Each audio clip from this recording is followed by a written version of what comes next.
A trade deficit is the difference between exports and imports. And for the United States, it's often negative. It has been negative with China for about close to 20 years. And it's grown because the U.S. has consumed more goods from China than it has exported to China.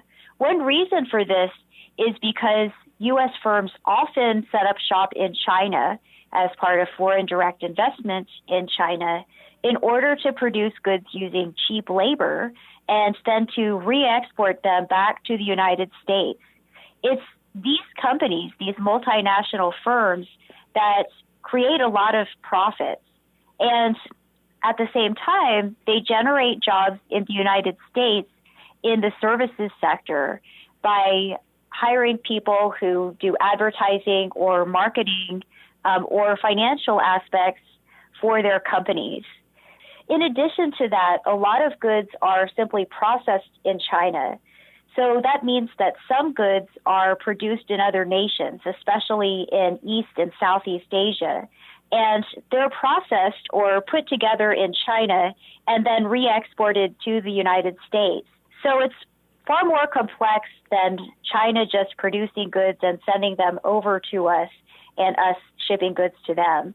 Now, some people have pointed to the trade deficit as something that is very bad, while others see it as something that is relatively neutral. President Trump has pointed to it as a symbol of U.S. weakness, and other China hawks have viewed it as a way in which China has attempted to exploit the United States. Economists don't see it that way, and the reason for that is because it makes consumption for American households far cheaper than if American firms simply produced goods in the United States, in which case they would have to pay far higher wages. Certainly, it has reduced the number of manufacturing jobs that are housed in the United States because labor in developing countries like China or Vietnam is far cheaper than it is here. So China takes the dollars that we use to pay for goods imported from China, and they can either hold the dollars in terms of reserves or invest the funds in the United States, mainly in the form of treasury bonds. So they're holding U.S. debt, which allows America to spend more overall.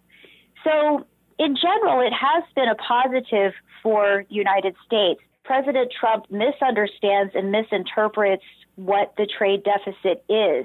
He seems to view it as a debt, a win or lose game, a zero-sum game, when in actuality, most economists view trade as a win-win solution because in most cases, countries export the goods that they have a comparative advantage in that's relatively cheaper for them to produce, and they import goods that are relatively more expensive for them to produce. And so in this way, both countries are thought to win out from trade. So a trade deficit is merely a measure of exports and imports. It's not about who is winning or who is losing.